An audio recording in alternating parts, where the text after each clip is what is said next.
Assalamualaikum warahmatullahi wabarakatuh. Perkenalkan, nama saya Vina Oktazalmi, NIM 19136138. Pada kali ini saya akan membawakan materi tentang ilmu ukur tanah pada mata kuliah pemetaan kadastral. Nah, dari pengukuran tanah ini dapat kita tarik arti dari pengukuran. Itu pengukuran didefinisikan sebagai seni penentuan posisi relatif pada di atas atau di bawah permukaan bumi, berkenaan dengan pengukuran jarak-jarak, sudut-sudut, arah-arah baik vertikal maupun horizontal. Seorang yang melakukan pekerjaan pengukuran ini dinamakan surveyor. Tujuan pengukuran yaitu menghasilkan ukuran-ukuran dan kontur permukaan tanah. Misalnya, untuk persiapan gambar-gambar rencana, plan, atau peta. Menarik garis batas tanah, mengukur luas dan volume tanah, dan memilih tempat yang cocok untuk suatu proyek rekayasa. Baik gambar rencana maupun peta merupakan presentasi grafis dari bidang horizontal. Yang pertama berskala besar sedangkan terakhir berskala kecil. Skala didefinisikan sebagai perbandingan tetap antara jarak lokasi di peta dengan di permukaan bumi.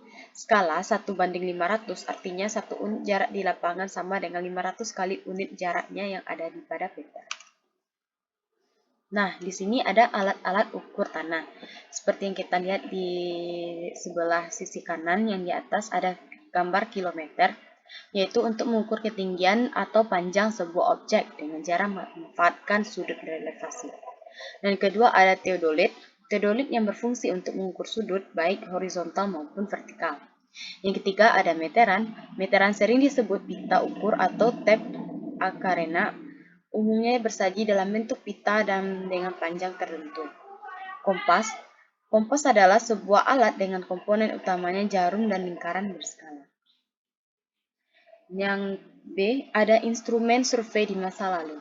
Secara perkembangan survei, pengukuran tidak terlepas dari ilmu-ilmu astronomi dan matematika. Awalnya, matematika dikembangkan untuk keperluan praktis dalam kehidupan masyarakat masa itu. Orang-orang Mesir, Yunani, dan Romawi menggunakan prinsip-prinsip pengukuran survei dan matematika untuk mematokan batas-batas kepemilikan tanah. Penempatan stakeout, bangunan-bangunan publik, pengukuran dan penghitungan luas tanah. Hubungan yang erat antara matematika dan ukuran tanah menampak dari istilah-istilah matematika. Geometri, yang menurut bahasa Latin berarti pengukuran bumi. Istilah lain yang terkait adalah geometrik, geometronik, yang digunakan pada pengukuran dan pemetaan. Surveyor rumah disebut juga geomatiki karena menggunakan rumah.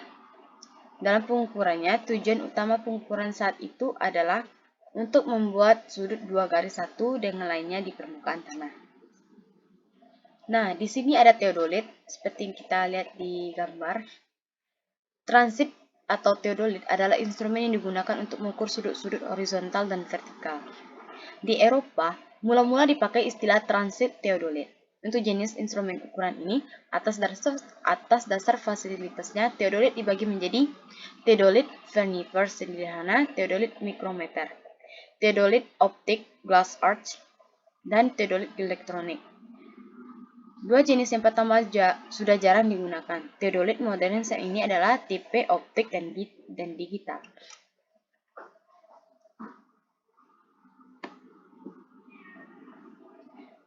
Teodolit bersifat ringan, sederhana, dan tahan banting. Bagian-bagian skalanya tertutup, kedap, debu, dan kelembapan. Ukuran teodolit ditentukan oleh piringan bawahnya. Sebagai contoh, 20 cm teodolit berarti diameternya piringan di bawahnya adalah 20 cm. Atas dasar itu, ukuran teodolit bervariasi antara 8 sampai dengan 25 cm. Dan C, klasifikasi survei. Yang di sini ada akurasi yang diinginkan, yaitu planimetris dan geodetis.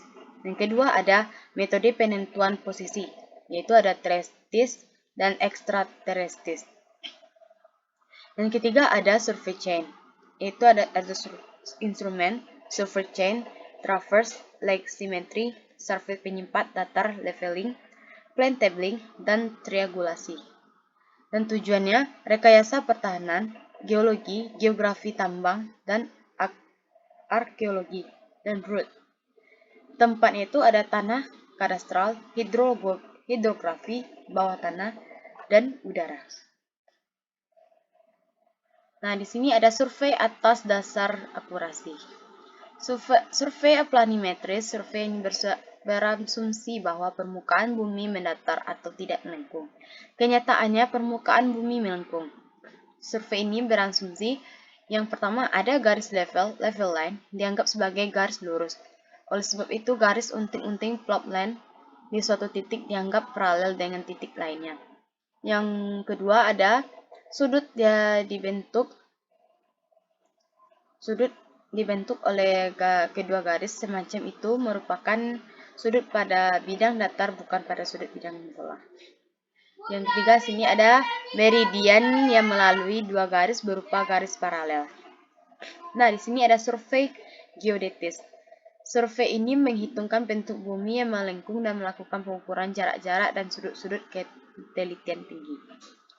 Nah, di sini ada B, survei atas dasar metode penentuan posisi. Atas dasar metode penentuan posisi, titik di permukaan bumi dibedakan antara terrestris dan extraterrestris. Metode extraterrestris dilakukan berdasarkan pengukuran yang pengamatan yang semuanya dilakukan di permukaan bumi. Di sini ada C, survei atas dasar instrumen. Survey chain, survei ini dilakukan pada luasan yang sempit, terbuka, dan pekerjaan lapangannya hanya dilakukan dengan pengukuran linear, jarak-jarak dengan alat meteran. Survey traverse, istilah traverse digunakan untuk menggunakan pengukuran yang melibatkan pengukuran jarak-jarak dengan meteran atau chain, arah-arah, dan sudut-sudut dengan kompas atau theodolit. Dan seterusnya ada survei tachymetry. Istilah ini digunakan survei yang menggunakan metode pengukuran jarak-jarak horizontal dan vertikal dengan pengamatan rambu melalui theodolit berteleskop khusus yang dilengkapi benang-benang stadia dan lensa analitis. Nah, selanjutnya ada survei penyimpat datar leveling.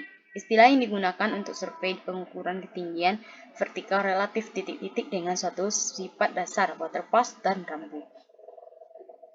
Nah, selanjutnya ada plan tabling. Istilah ini digunakan untuk pengukuran grafis yang dilakukan secara serentak antara pekerjaan lapangan dan plotting. Clinometer, alat ukur lereng, bersama alat plan table ini digunakan untuk pengeplotan garis-garis kontur. Nah, selanjutnya ada survei triangulasi. Jika akan dilakukan pengembangan wilayah, survei triangulasi diadakan. Nah, di sini ada merupakan gambar jaringan triangulasi. Dan D, survei atas dasar tujuan. Survei rekayasa, survei dilakukan untuk menyediakan data lengkap untuk disediakan rekayasa seperti jalan layang, rel kereta api, saluran air, saluran limbah, bendungan, jembatan, dan sebagainya. Survei pertahanan, itu survei ini menjadi bagian tempat penting bagi militer. Hasil survei ini akan menyediakan informasi strategis yang dapat dijadikan keputusan kebijakan jalannya peperangan. Survei geologi, survei ini dilakukan baik di permukaan maupun subpermukaan bumi untuk menentukan lokasi, volume, dan cadangan mineral-mineral di tipe batuan. Survei geografi, survei ini dilakukan untuk menyediakan data-data dalam rangka pembuatan peta-peta geografi. Nah, di sini ada survei tambang. Survei tambang diperlukan juga pada permukaan maupun bawah permukaan. Selanjutnya ada survei arkeologi. Survei ini dilakukan untuk pengungkapan relik-relik barang-barang peninggalan antik, peradaban, kerajaan, kota, kampung, benteng, candi, dan sebagainya yang terkubur akibat gempa bumi, longsor, atau bencana lainnya. Dan semuanya itu dilokalisir, ditandai dengan diidentifikasi. Survei road, survei ini dilakukan untuk menempatkan dan menggeser garis-garis di permukaan tanah untuk keperluan jalan raya, rel kereta, dan untuk mengambil data yang perlu. Yang E, Survei atas dasar tempat. Yang A ya, survei tanah. Beberapa contoh survei ini yaitu antaranya adalah pengukuran garis batas tanah, penentuan jarak dan azimutnya, pembagian tanah atas dasar bentuk, ukuran, penghitungan, luas, pemasangan batok batas bidang tanah dan penentuan lokasinya. Dan kedua ada survei hidrografi. Survei ini berkaitan dengan badan air seperti sungai, danau, perairan pantai dan pengambilan data. Data garis pasang surut pantai dari badan-badan air tersebut. Yang ketiga ada survei bawah tanah. Survei ini dipersiapkan untuk perencanaan bawah tanah, penempatan titik-titik dan arah terowongan lubang udara, aliran dan sebagainya. Dan keempat, survei udara. Survei ini dilakukan dengan pemotretan dari pesawat berkamera. Survei ini sangat berguna untuk pengadaan peta skala besar. Nah, di sini adalah merupakan gambar jalur penerbangan pada survei udara. Yang D, kompetensi surveyor. Kompetensi surveyor adalah kemampuan minimal surveyor yang wajib dimilikinya agar dapat bekerja dengan baik dan profesional, meliputi pengetahuan akademik, keterampilan teknis, dan karakternya. Ketiga komponen itu saling mendukung dalam diri surveyor dalam menghadapi pekerjaan yang berat di lapangan. Surveyor komponen harus memiliki pengetahuan tentang teori-teori pengukuran dan keterampilan-keterampilan praktis. Pada pengukuran planimetris, banyak digunakan geometris, aljabar, dan trigonometri. Pengetahuan itu, khususnya trigonometri, wajib diberikan sejak awal kepada calon surveyor pemula. Sementara itu, pekerjaan kantor pada survei geodetis memerlukan pelatihan hitungan-hitungan khusus lanjut yang lebih rumit. Dan E, ada prinsip-prinsip pengukuran. Pada tahap-tahap pekerjaan suatu proyek, prinsip-prinsip ini digunakan mulai dari perencanaan awal sampai akhir pekerjaan. Nah, di sini ada prinsip-prinsip tersebut adalah bekerja mulai dari keseluruhan menuju bagian-bagiannya. Dan terusnya ada posisi suatu titik dapat diletakkan paling sedikit dengan dua pengukuran. Seperti yang gambar di samping menunjukkan prinsip pertama pada pengukuran jarak, dan gambar kedua yaitu pengukuran jarak yang mengabaikan prinsip pertama. Yang F, sistem referensi. Jika kita menghitung posisi, jarak dan arah di permukaan bumi, kita memerlukan kerangka referensi matematis. Kerangka referensi yang paling cocok adalah ellipsoid oblate karena mempunyai bentuk relatif sederhana dan pada tingkat tertentu mendekati bentuk geoid. Umumnya pengukuran menggunakan instrumen yang dilevelkan dengan bantuan gelembung NIVO, karena itu pengukuran itu dibuat relatif terhadap geoid. Sebelum digunakan untuk keperluan hitungan, hasil-hasil ukuran itu harus dikoreksi perbedaan-perbedaannya akibat geoid dan ellipsoid referensi. Nah, seperti gambar di samping, ini merupakan gambar 3 macam konsep permukaan. Ada garis level, topografi, ellipsoid, geoid, dan normal geoid. Pengertian pengukuran jarak langsung dan trimetrik. Jarak antara dua buah titik di muka bumi dalam ukuran tanah adalah merupakan jarak terpendek antara kedua titik tersebut. Tergantung jarak tersebut terletak pada bidang datar, bidang miring atau bidang tegak.